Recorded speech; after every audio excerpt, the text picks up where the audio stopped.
Welcome to the Fourth Range program, the place for common sense.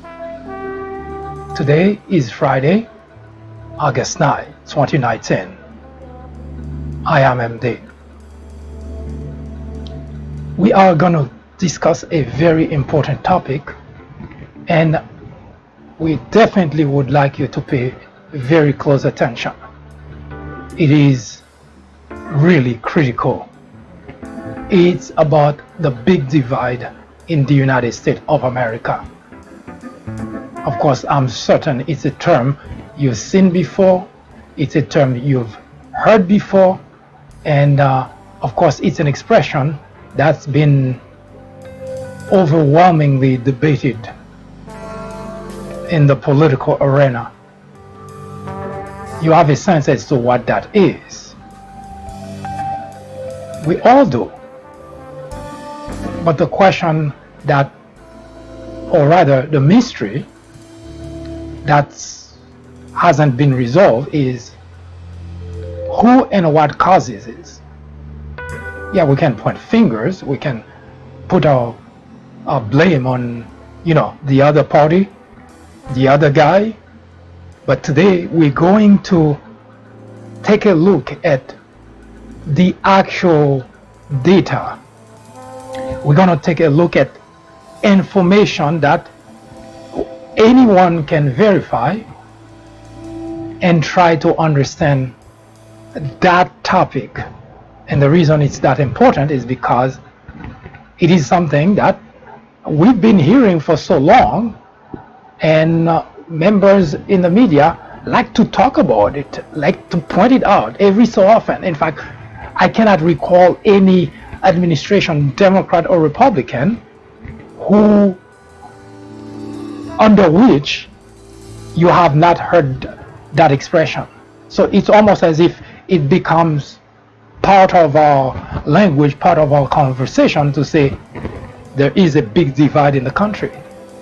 And no matter which candidate promise that when he is elected, he's gonna bring the country to unity, he's gonna make things work really a little bit better, and yet within just a couple of weeks of the individual's administration, it becomes very clear to the nation that's not going to happen.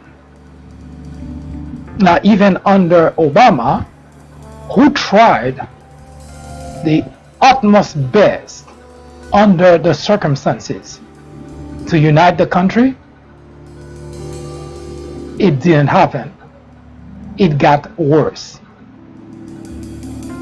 So as a nation, especially for the future generation, it falls on us to solve that problem, because a country that ought to progress, to advance, cannot it's almost like doing the same thing over and over and over and expecting a different result. That's called insanity.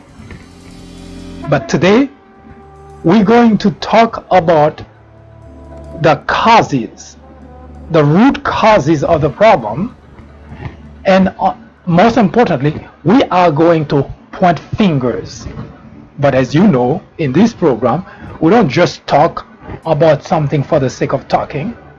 We talk about it, we pinpoint the problem, and we propose a solution. Now, that doesn't mean the solution is going to be implemented, because we're not in any position to implement or have a solution implemented. And nor do we take any pride thinking or believing that whatever solution we explore and propose should be the ultimate solution. No, it's just a start. It's just a way to say there is a problem. Now, here's what we propose, and those who are in position to implement solution or come up with better solution can use this as a starting point. And we'll have a comment to make also about this program based on many comments that we heard from others. Then we ought to make that comment to make something absolutely crystal clear. Stay with us. In 60 seconds we will come back to discuss the big divide in America.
Live from New York City at the top of the hour, every weekday from 10 a.m. to 2 p.m.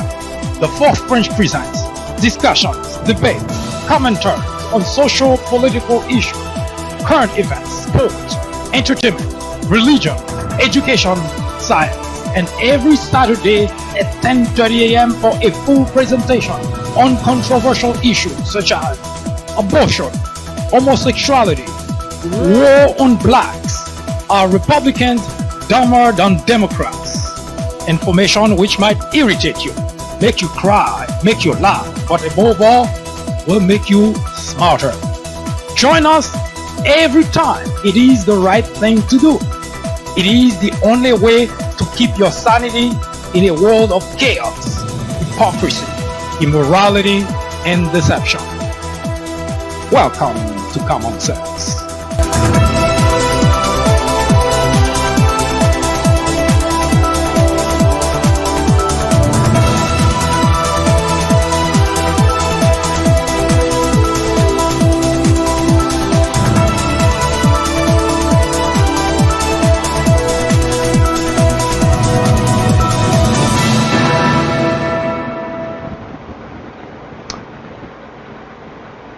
If you joined us before, thank you. Your participation makes the journey a little bit lighter, a tad more bearable. If you join us for the first time, welcome once again. The Fourth Branch program is not associated with any political party, and we at the Fourth Branch do not have any political agenda or aspiration.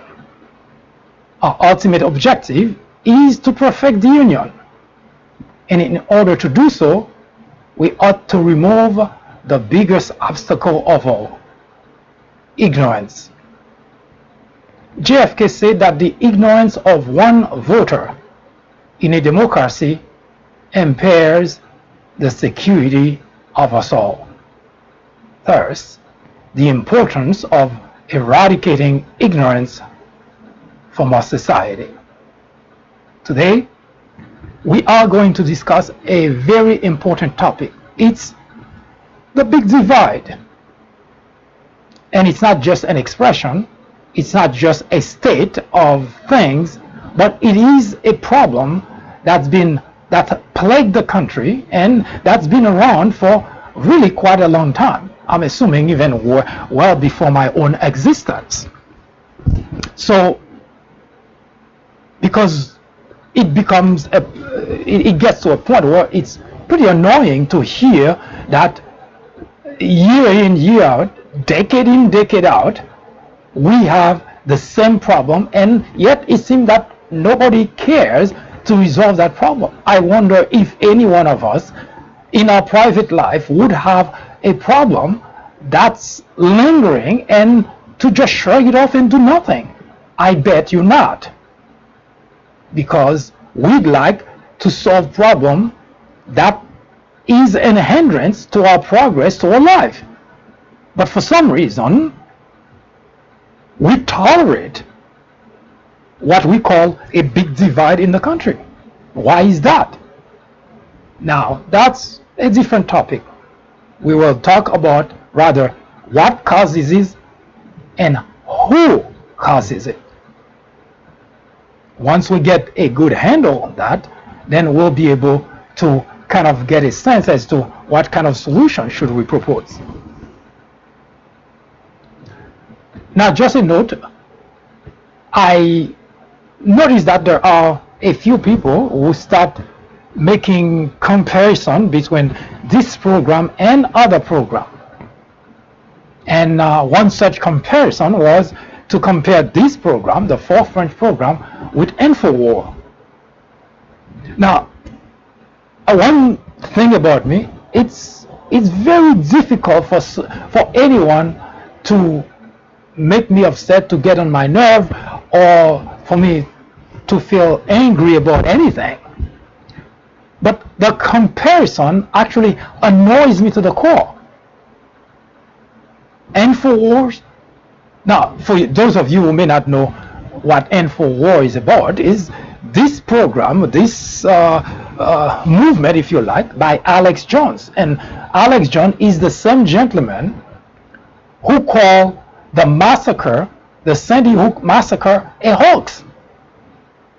Yes, Alex Jones, for years after the 2012 massacre, 20 children, 6 adults, gunned down by a mentally ill individual, and those people spend grieving time, traumatized, those kids who weren't killed, and then for you to have an individual in the air getting paid, getting advertising money, getting a large follower, spewing that kind of ridiculousness, and for anyone to think or to even fathom the idea this program is the same. Now, I understand that people who hate like to use the least, or the lowest common denominator in anything in order for them to feel good about themselves. Now, this program, you may not like it, or you may not even like me, and it doesn't matter. I'm not here to be liked. In fact, I went into this if you want to call it a project, actually we call it a project, in order to contribute something valuable to society. We don't talk crap like InfoWar. Every aspect of what we discuss here, yes, as I say, you may not like it because it doesn't corroborate your belief. You don't like it because you would like someone to talk about something that you like to hear, even if it's false. Now you're not going to find that here. That's understandable. But what we discuss here on the Fourth Branch is not only topic that would help you, that would help future generation, but everything that we talk about can be verified, because we don't just whip something out of the air and talk about it. Yes, we have our own take that we bring forth to the discussion of the topic, such as what we're going to talk about now, the big divide, and we will give you examples that are verifiable, historical example, factual example. No, we are nothing like any of those programs, because we have people who capitalized on others' hatred, who capitalize on those type of emotion, on gullibility of people, on naiveness of people. And that's why Fox is today one of the largest network in the nation. Not because there is anything substantial being discussed at Fox, and we all know that people who follow Fox, in fact, some people are ashamed, they don't even want others to know that they watch Fox because of that. So I'm not telling you anything that you don't already know. But they capitalize on those type of raw feeling of mankind, hatred,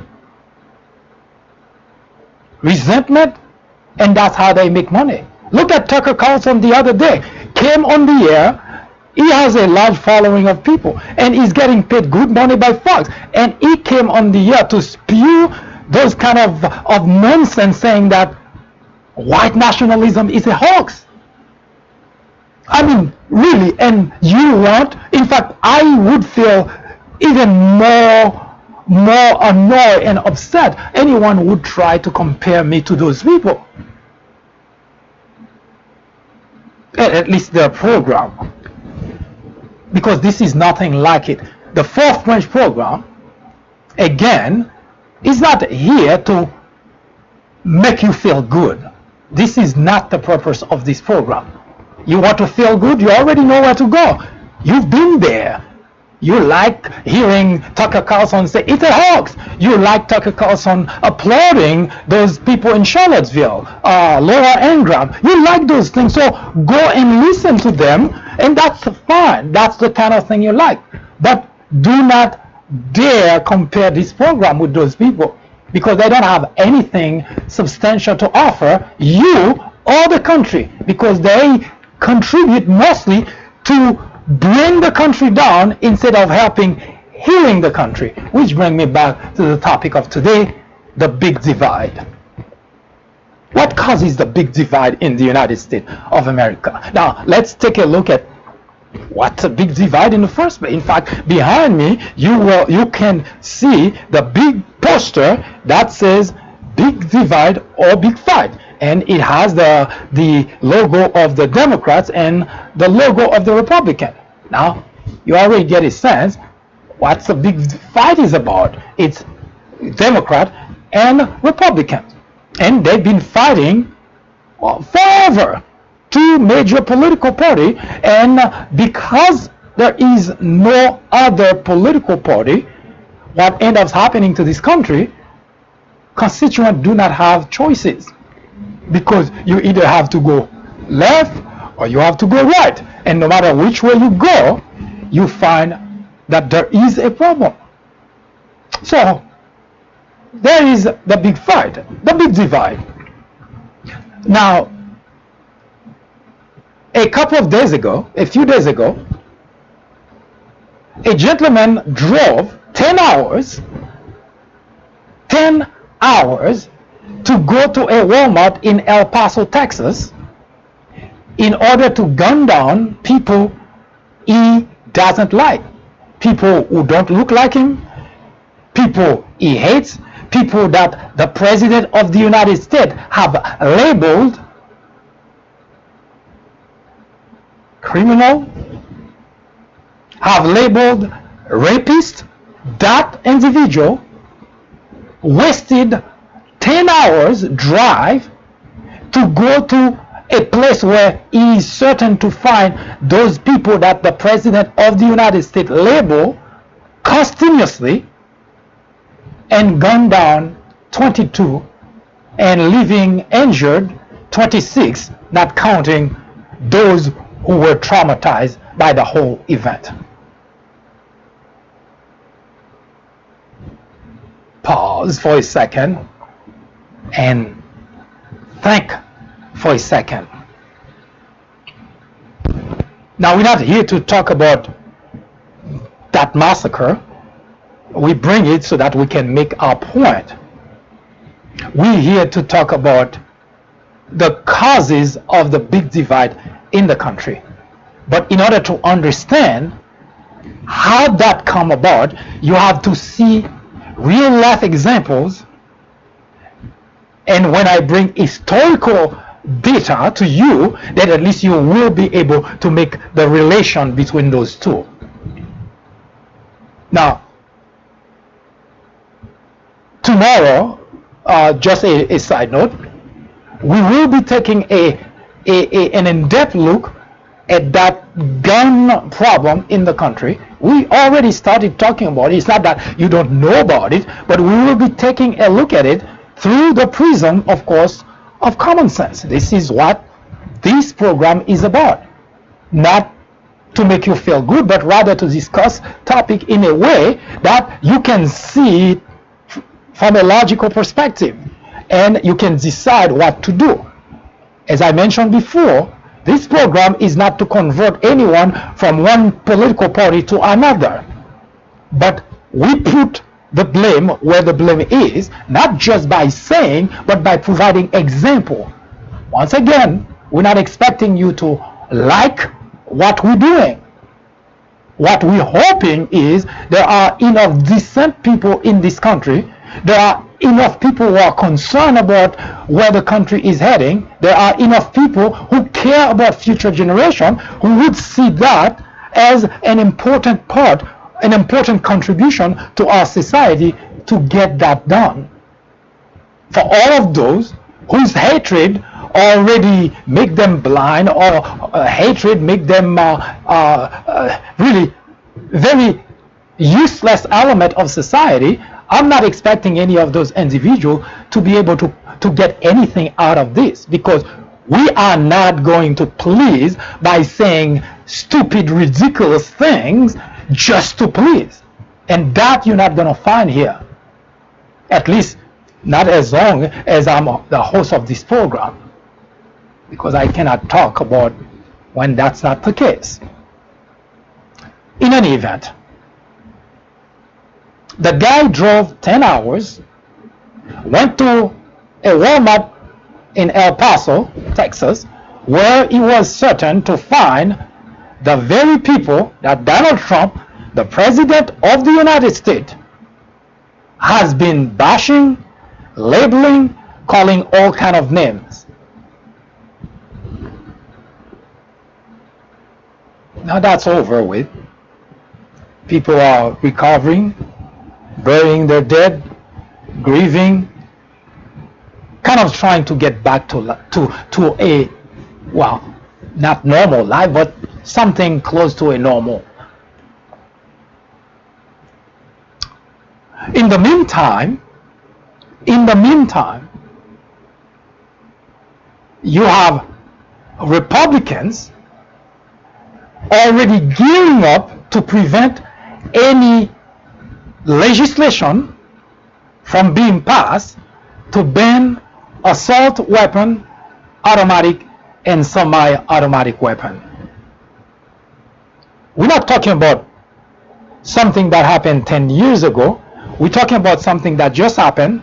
People are still grieving, and some of those people haven't even buried their dead yet. Republicans, now there are a few that start breaking away from that mold, but in general, Republicans already said, draw the line in the sand. They're not going to do anything about that.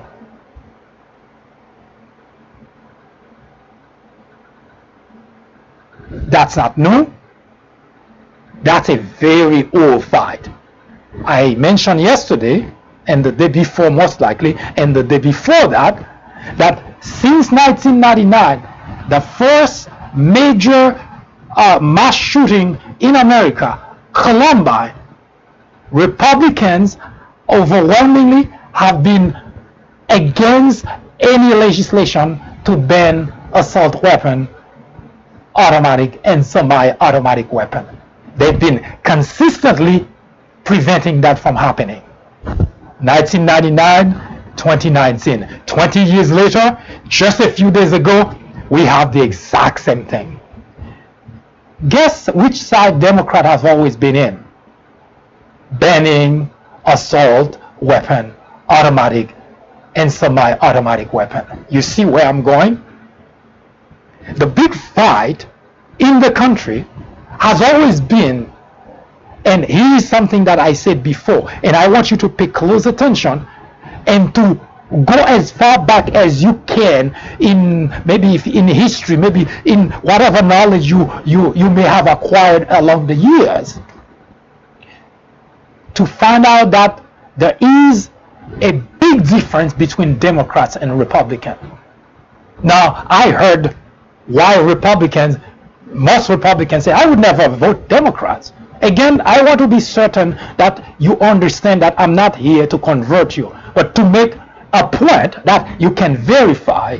Now, what you do with it is your business. But the purpose of this program is to pass that information to you And with knowledge, you can make decision. Now, you can make the wrong decision even if you have the knowledge.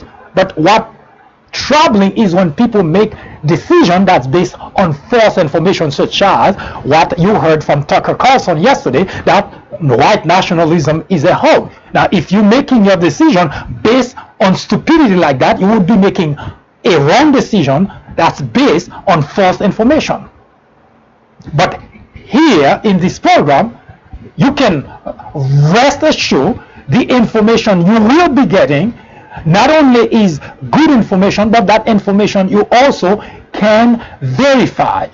In other words, if you make the wrong decision, it's because you decide to make the wrong decision, not because you're making a wrong decision based on wrong information. That's the big difference, and that's why I personally resent any comparison between this program and any other of those programs that you've been watching that makes you feel so good about yourself.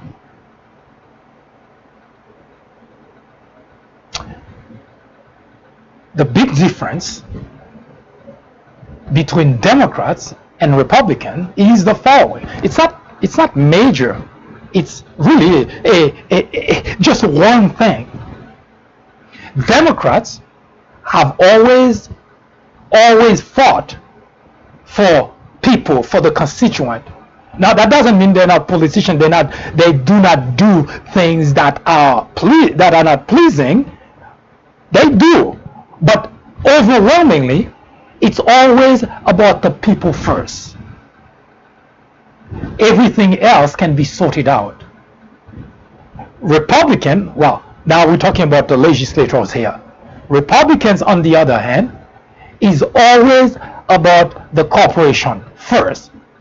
If the people get anything out of it, it's just pure accident. But they do not set out to do things for their constituent, let alone for the country. That's the major difference between Democrat legislators and Republican legislators. Now, what I just said, I know you're going to, especially if you're Republican, quit, but I invite you to watch, to research, and to look as far back as you can and see that every decision, every legislation that Democrats have undertaken always for the benefit of the people. And every legislation, every policy that Republicans introduce is always for the benefit of the large corporation. If you benefit anything out of that, it's just a byproduct, not because they set out to do it for you. And I'm going to give you an example that just happened not too long ago, just 2 years ago.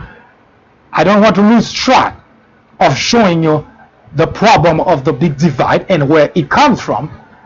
I want to get that point across, but I want you to be able to follow those examples in order for you to understand that indeed this is not just a damn liberal speaking.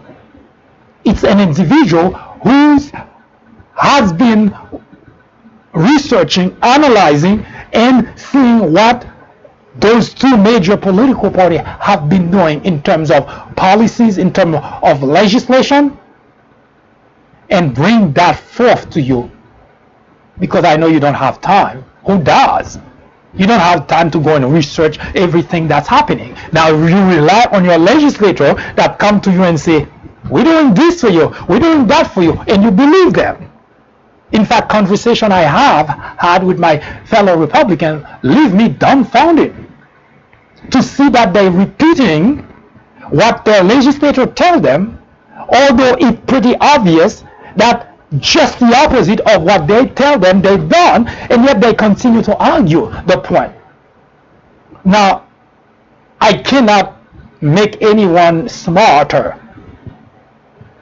I don't have that magical wand to wave and make everyone smart. But I'm hoping that the information provided here can help with that process. Everything else would depend on the constituent to realize exactly where they've been. Now I take the gun issue, which we will discuss at length tomorrow, but now I'm going to give you example of what I just said earlier, that Republican legislators, they always lie to their constituent. That's the only way they know how to keep their constituent. Because they do not have, and I don't say that lightly, they do not have anything to offer. So their ways of appeasing their constituent is to lie to them. And I'm going to show you something else that they do too, which is scary. And that's something they've been using for a very long time. It works. That's why they stick to it. That's why they hang on to it. And that's also the reason the current president of the United States continues to use that strategy in order to continue to rally behind him.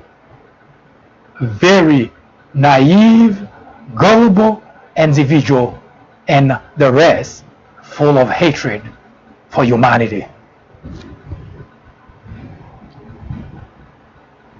In 1996, a small network by the name of Fox News was launched with just 17 million viewers. Today, with over 100 million people watching regularly, Fox has become the greatest threat to our democracy, constantly bombarding the airwaves with false information, distortion of facts, and outright lies presented to its audience as news. Fox has created an army of blissful ignorance. According to a survey, 82% of Fox viewers are ignorant of facts and the truth. To keep millions of people in ignorance not only prevents democracy from flourishing, but it also clears the path to authoritarianism, to dictatorship. Martin Luther King Jr. said, "Nothing in all the world is more dangerous than sincere ignorance and conscientious stupidity."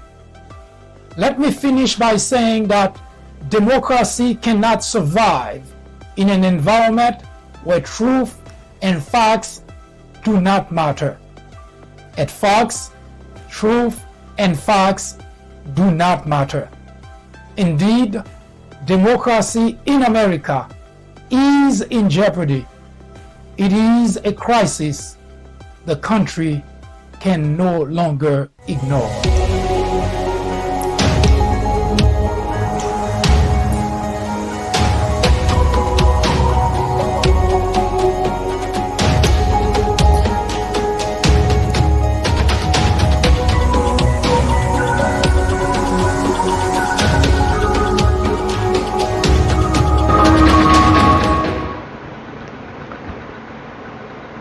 Is what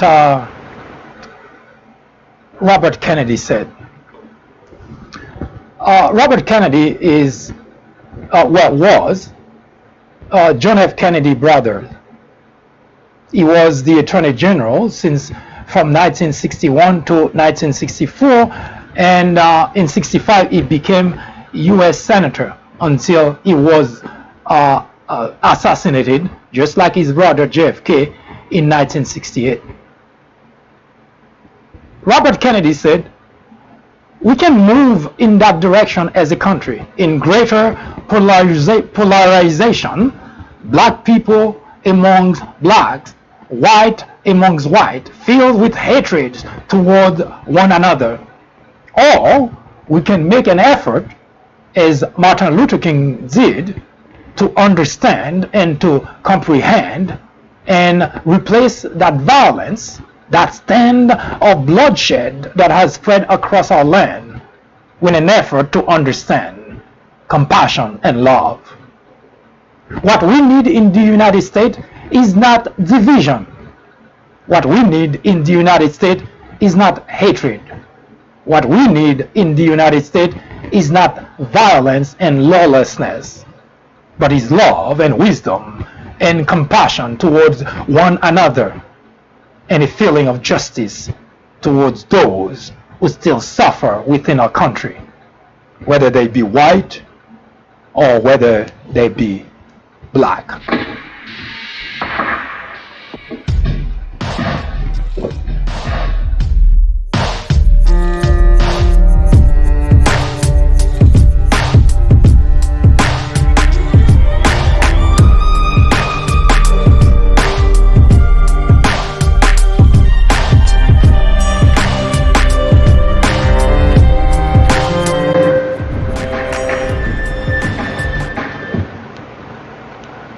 I mentioned earlier that the big difference between Democrat legislators and Republican legislators is the following. Democrats tell their constituent, Democrat legislators, those people in Washington, tell their constituent what they're doing about any particular issue or topic. Republican legislators, on the other hand, they lie to their constituent about what they're doing about that same topic we're talking about. Now, that sounds like gibberish. That sounds like some damn liberal speaking, as it is always said by those who do not like to hear when, in fact, what is being said is true. Now, let me give you example. Example number one, and I'm giving you the most current one.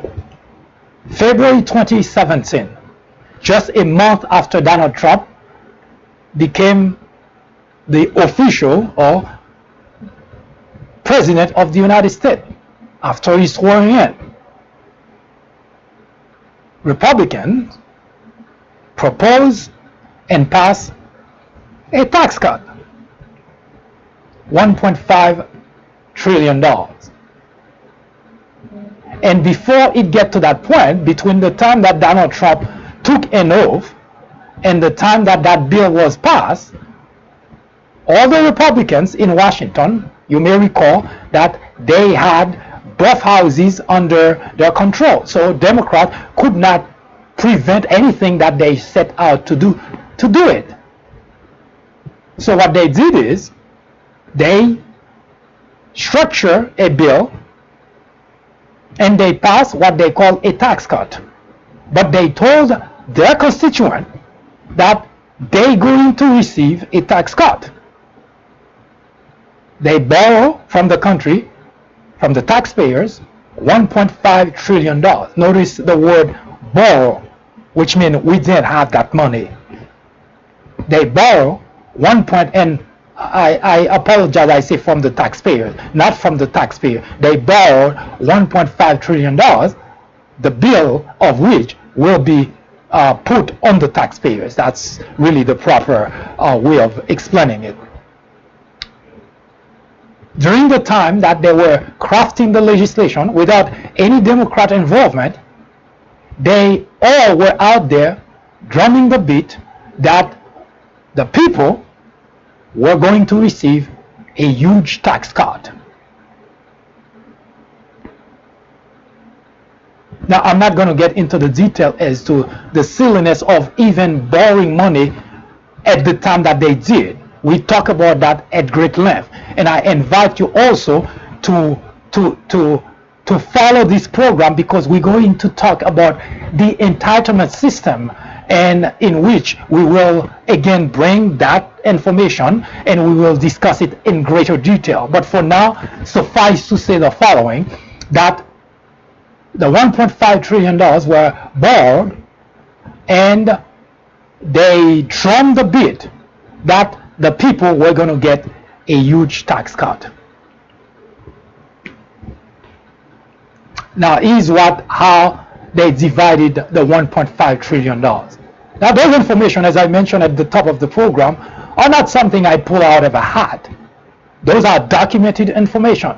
You can get it in CBO. That's a Congressional Budget Office. You can get it in most government side, in Treasury,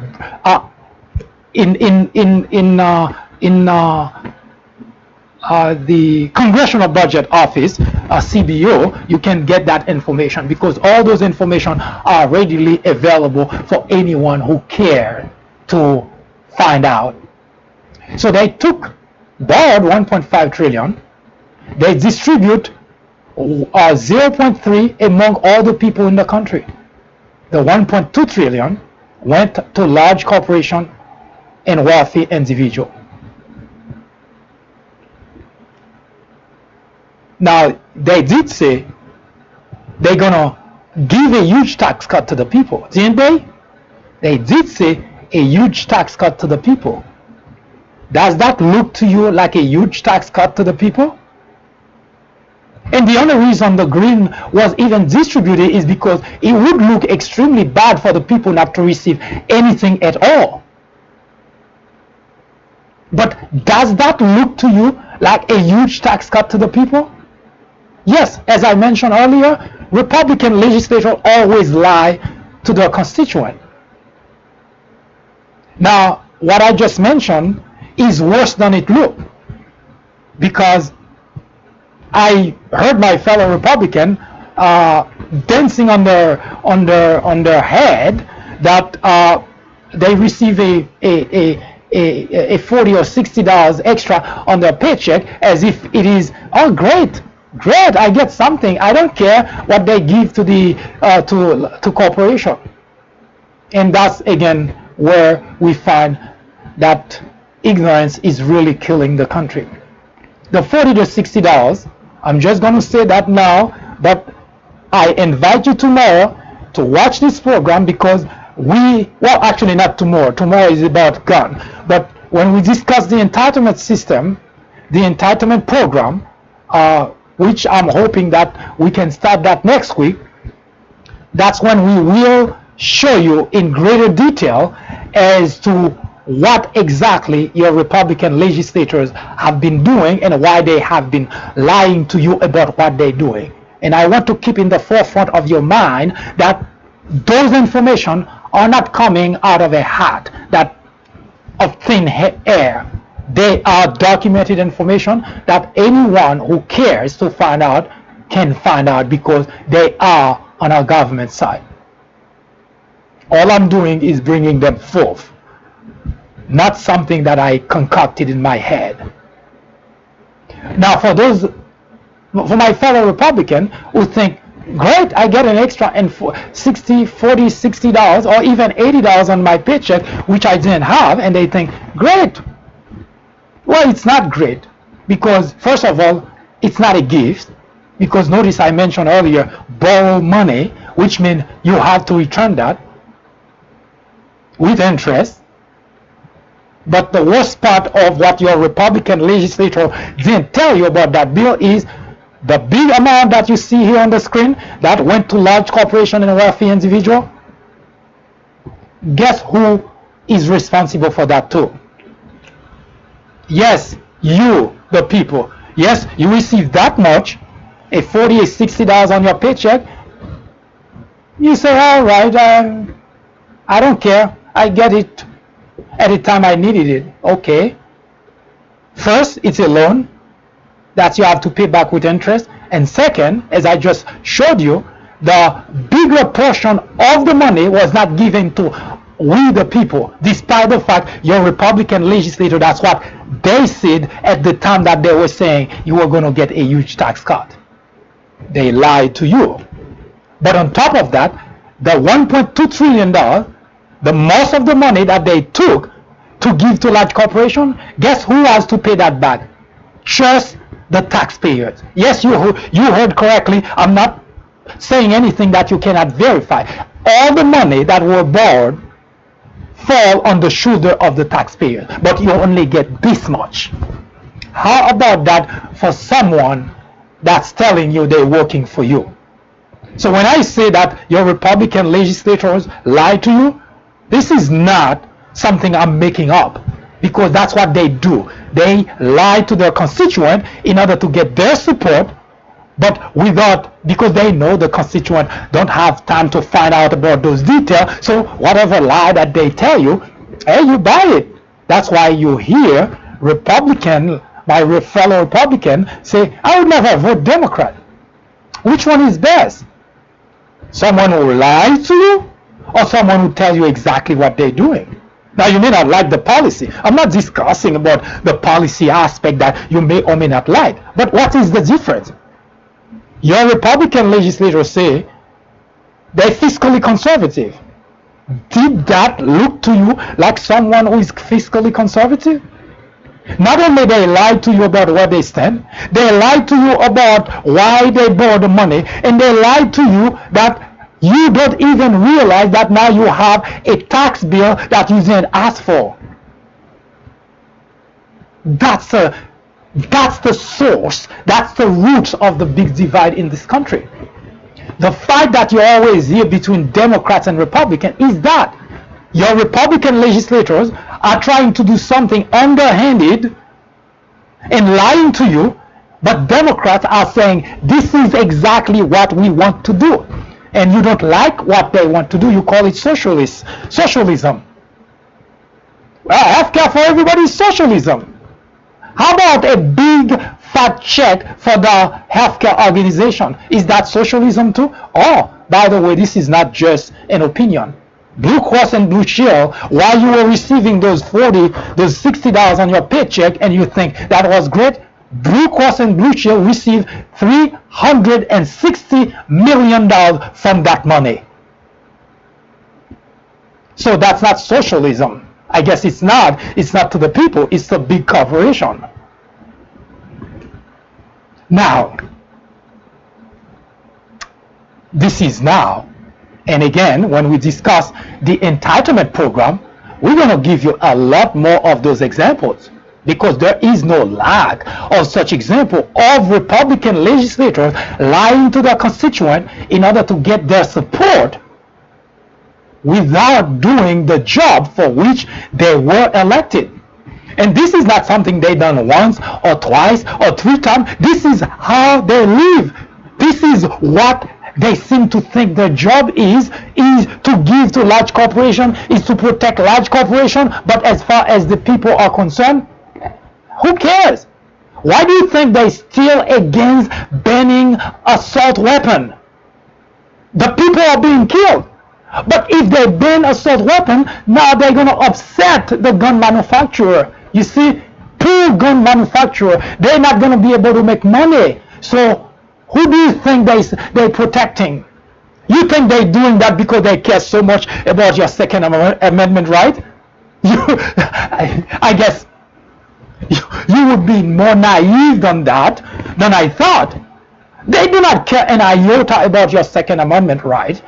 They care about protecting the manufacturer, the gun manufacturer, NRA, so they protect large corporations. Republican legislators never care about their constituent. Everything that they do, everything that they calculate, and it's not by accident, it's not politics, it's something that they already set out to do just that way.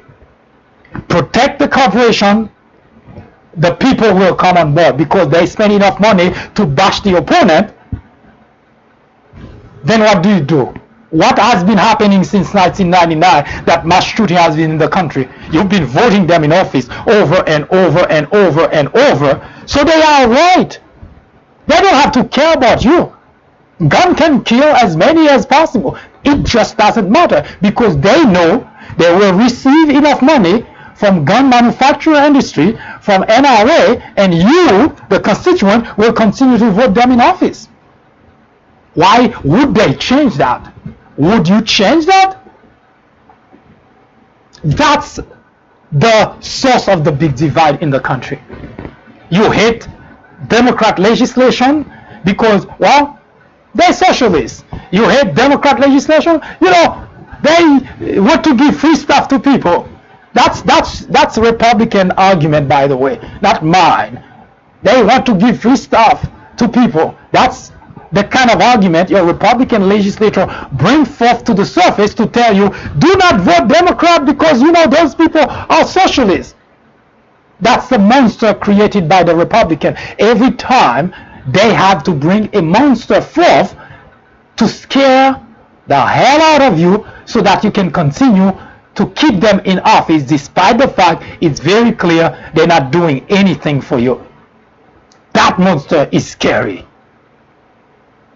This is the source of the big divide. That they rely on the fact you're not going to be able to look for those information yourself. You don't have the time. And the news media is more interested in on what now? Information that are happening, a killing. We want to find out how many people got killed, how many people. They want stories now. But the information that sustain our society, the information that would help you make decision that's lasting, decision not just for yourself, but for future generation, the regular news outlet do not have that time. I'm not blaming them because that's what they do, that's their job. Here at the Fourth Branch, we have a different objective. We're looking into the future. We're looking for the future generation. We're looking for the future of the country. No, we're not a news organization. We don't claim to be, and we're not looking to be. Every now and then we take something from the news, something that's happening. Yes, we analyze that through the prism of common sense. But we're not here to disseminate news.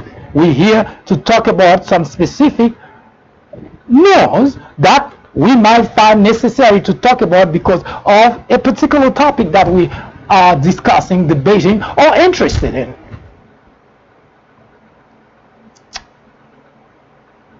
Now, I'm going to show you, I just give you the example of the tax cut. I hope you were paying attention, because this is not an isolated example. As I mentioned before, those are not the kind of thing that Republican legislators are just doing today for politics. They've been not working for the people for as long as a matter of fact, I mentioned that before here. We've been looking as far back as 100 years, yes, 100 years, to find what Republican legislators have been doing in this country. And you're not going to like it, because we're going to show you as far back as we can today that your Republican legislators are always against what benefits you. Always. It's not a mistake. It's not an assumption. It's not an accident. It's your Republicans. That's the way they think. They work for a large corporation. They do not work for you. Yes, they would need your vote in order to keep them in office. So they lie to you. They present you a monster. Do not vote for the other guy because the other guy is a monster. You are fiscally conservative, so why should you vote for someone who likes to spend money? Except that they spend more money than the people that they're blaming. You're Christian conservative. Except that their action tell you that there is nothing Christian about them. And I will also bring forth a 28 years analysis between the two parties, Democrat and Republican, and to show you exactly when. I don't want to give you just one example to think, oh, he's a damn liberal, he's just talking nonsense. It's just like InfoWars. No, we give you information that anyone who would like to challenge that can challenge it. That's what we do here, because our goal is to perfect the union. In order to do that, we cannot be lying to you. We cannot be providing you false information. Those people, they have their agenda. Ours is to perfect the union, is to make future generation better for the upcoming generation. So we don't have the kind of agenda those people have. So the comparison between this program and any of those programs is not warranted. It's insulting. We're going to show you how long Republicans, legislators have been working against their constituent.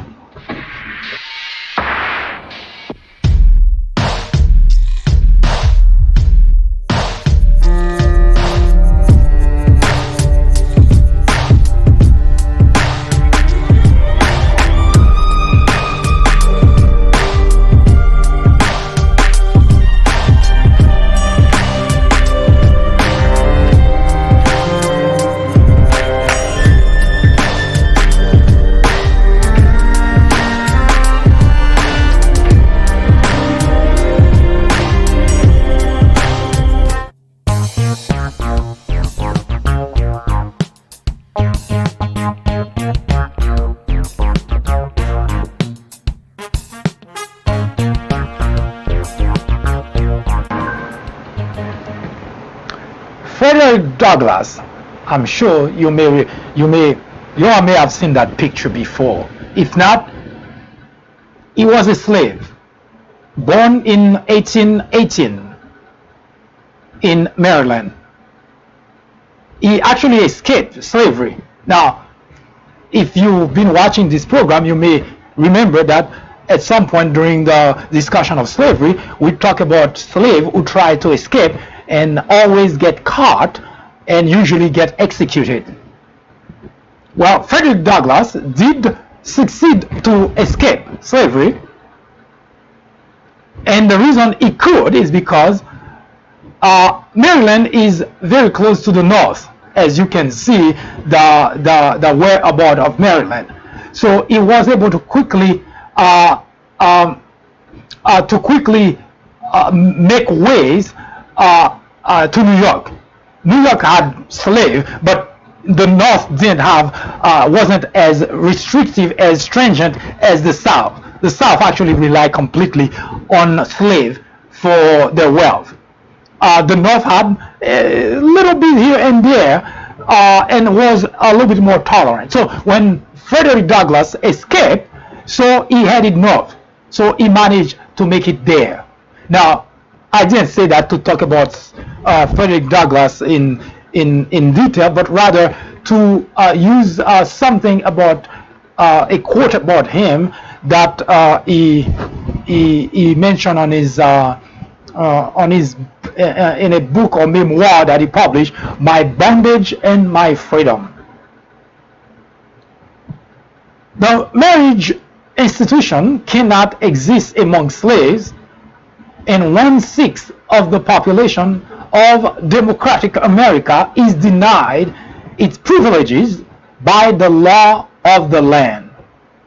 What is to be thought of a nation boasting of its liberty, boasting of its humanity, boasting of its Christianity, boasting of its love of justice and purity, and yet having within its borders 3 million people denying by law the right of marriage?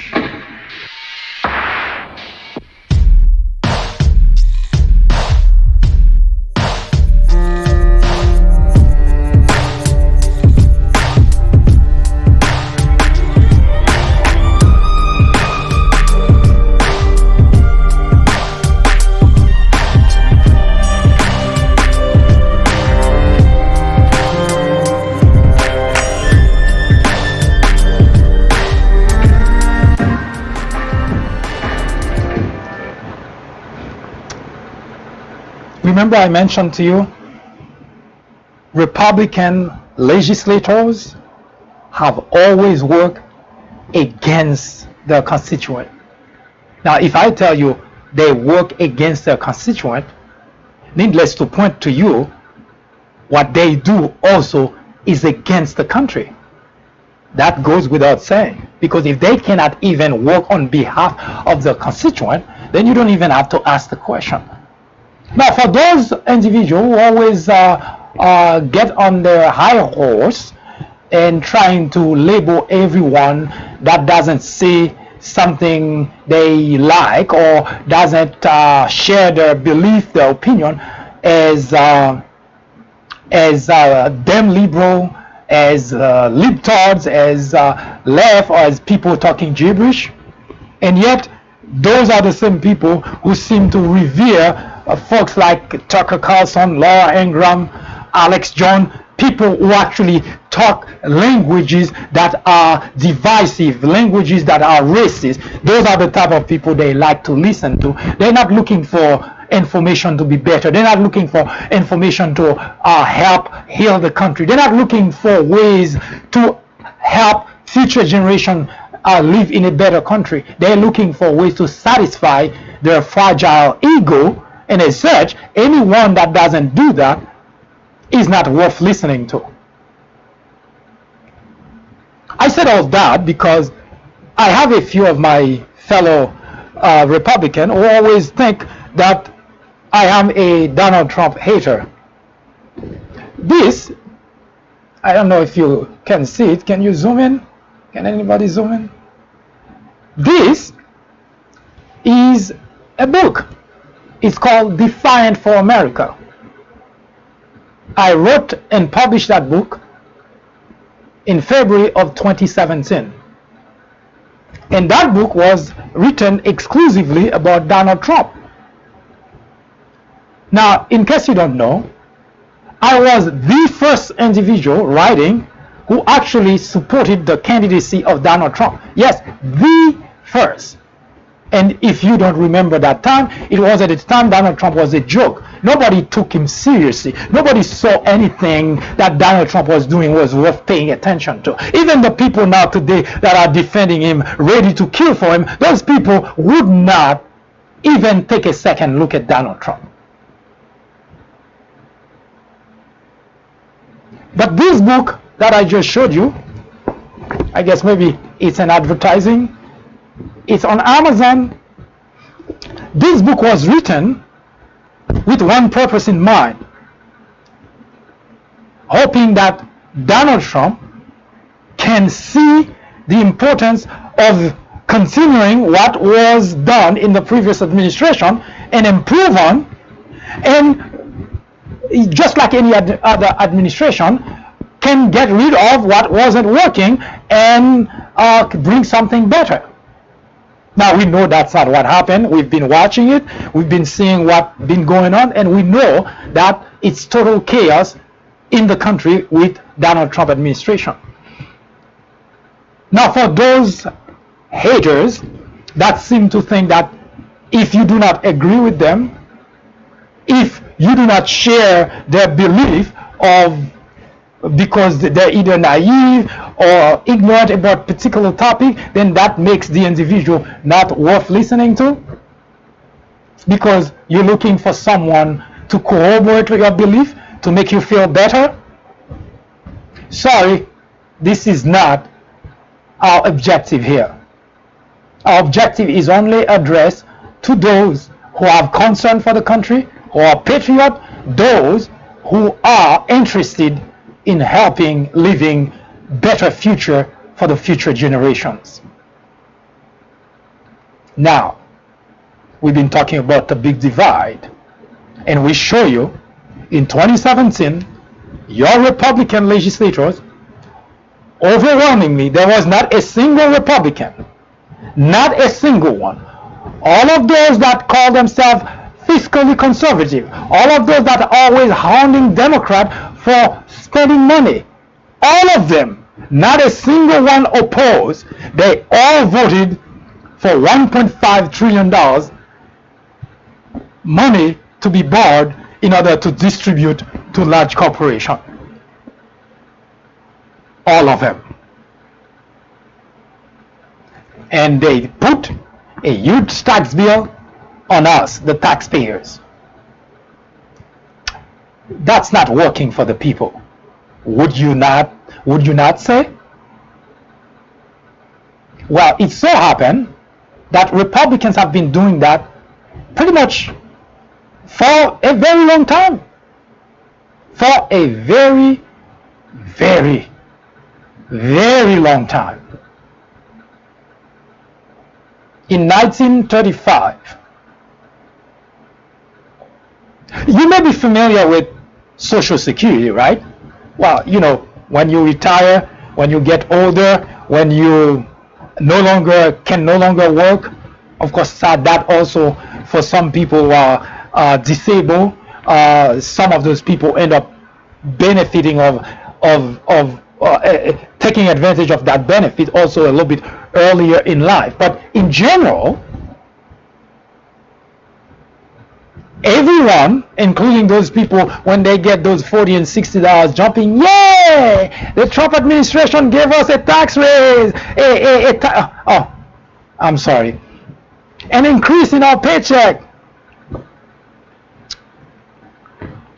As I mentioned, it's not an increase, it's a loan.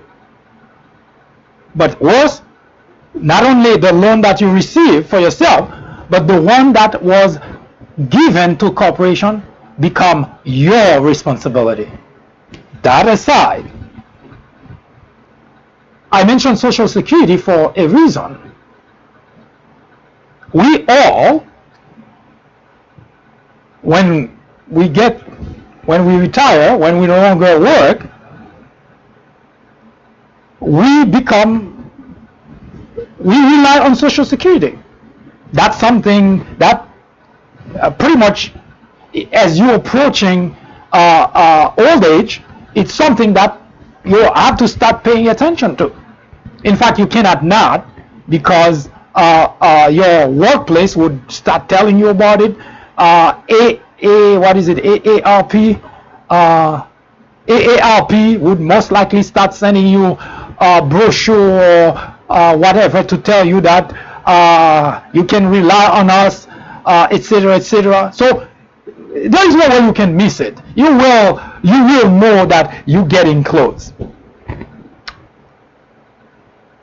It so happened that Social Security is something that's we in the country rely on when we retire. Of course, I'm talking about people who are not rich, people who some of whom today are living paycheck to paycheck. So at some point in your life, when you retire, then you have to thank God that there is Social Security. You get it's not big, it's not a lot of money, but it's something, right?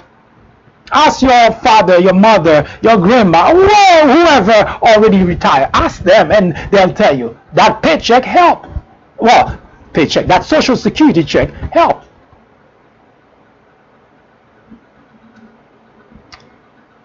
Ask them how they would feel if they stop receiving it. Yes, that's because sometimes when you talk about something and it's the conversation happen in the void, it's philosophical, you cannot really understand the impact. Now you can do two things to find out how devastating that would be. If your grandma, your grandpa, or whoever in your family, whether it's a uncle, whoever, receiving Social Security, there are two ways you can find out how devastating it can be. You can ask the question. Of course, it still would be philosophical, because asking the question, the person could look at it from the perspective, oh well, that life would be hard, I would not be able to do this and that and the other, right? But do something even better. Intercept the Social Security check that your grandma, your grandpa, or whoever it is receiving, and prevent that check from being in their hands for maybe a couple of months. And that's when you start realizing, oh my God, that is bad if they don't receive Social Security check anymore. Because it would be bad, no matter how small it is. If you were receiving, I don't know, whatever it is you were receiving, let's just say $500. You were receiving $500, and then suddenly you do not receive that anymore. Again, the reason that it matters is because the individual in question relies on those $500. Because if you didn't rely on the $500, this conversation is moot. But we know the majority of the people in the country, when retired, rely on Social Security in order to continue to live a life. You cannot say a plushy life, but now I'm going to tell you two things about that in order for you to understand why I said your Republican legislators do not work on your behalf. Yes, you like to think, oh, those damn Democrats, I don't like them, they like spending money.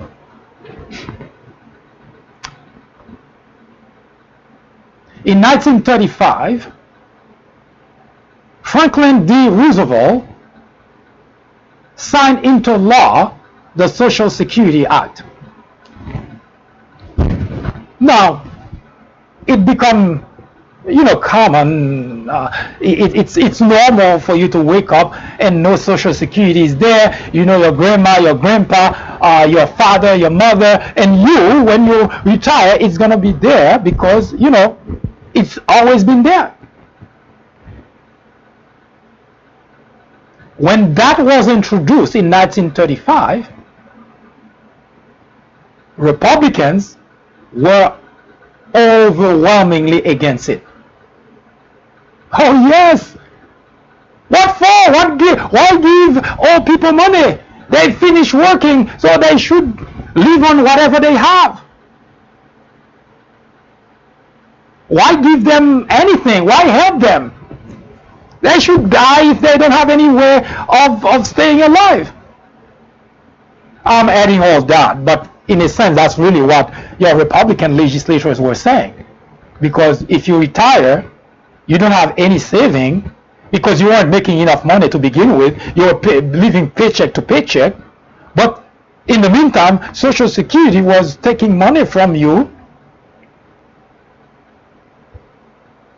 but you don't have any way of getting anything at that point in life. You're not working. You cannot work.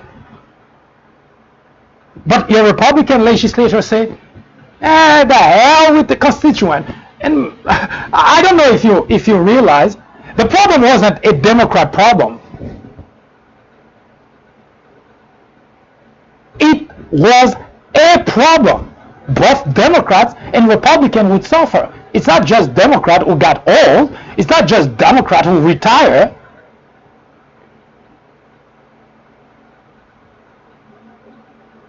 Republicans completely against that. They argue the same argument you're hearing today about passing gun control law. Oh my God! You think that's bad? They were cursing, they were swearing about preventing Social Security from being passed.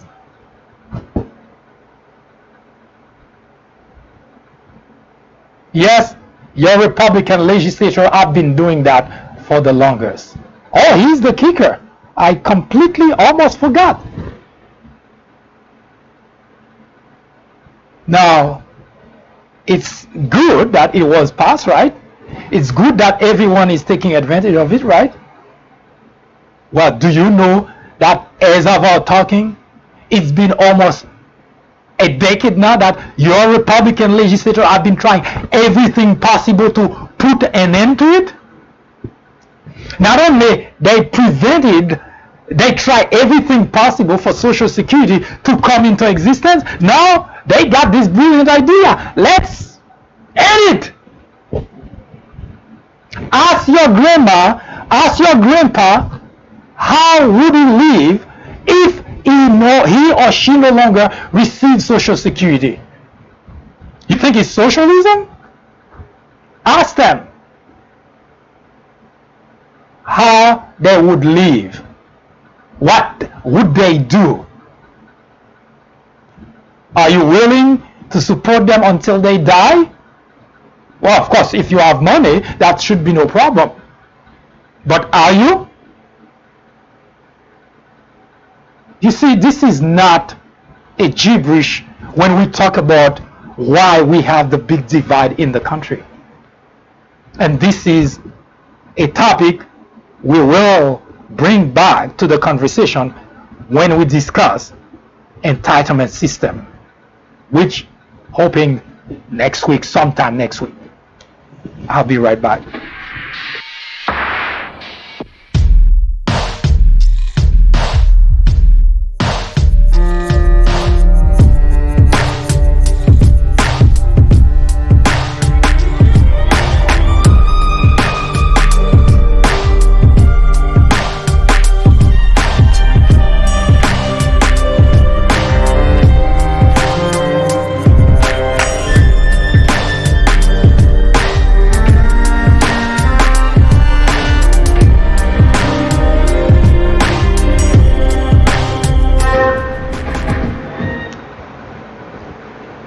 I hope these information were useful to you.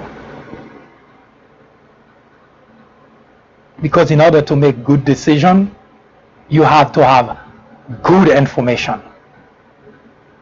Now that doesn't mean everyone who has good information makes good decision. That's why we call those decision bad decision. But sometimes if you make a bad decision based on false information, you regret it because you think you would make better decision if you had better information.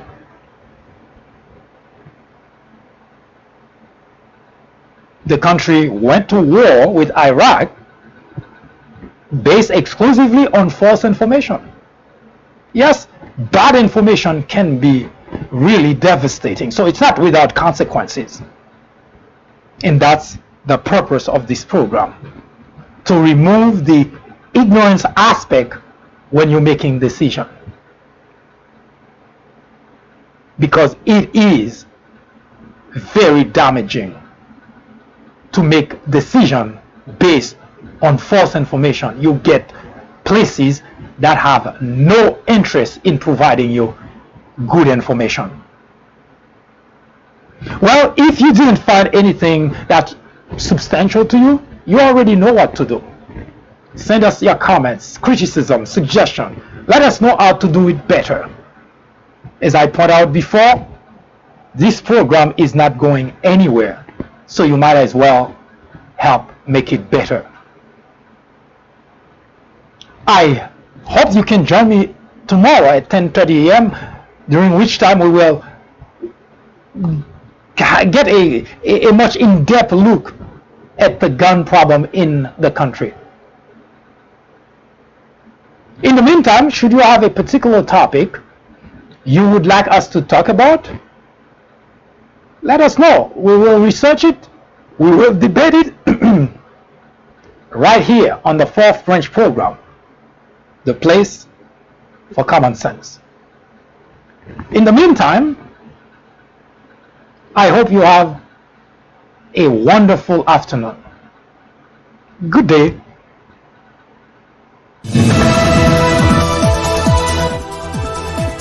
That was an update through the prism of common sense. Join us again tomorrow at 10:30 a.m. for a full presentation. I am MD, host of the Fourth Branch program, the place for common sense. Send us comments, criticism, suggestion, or simply let us know how we're doing. Thank you for watching. Have a wonderful afternoon. See you next time.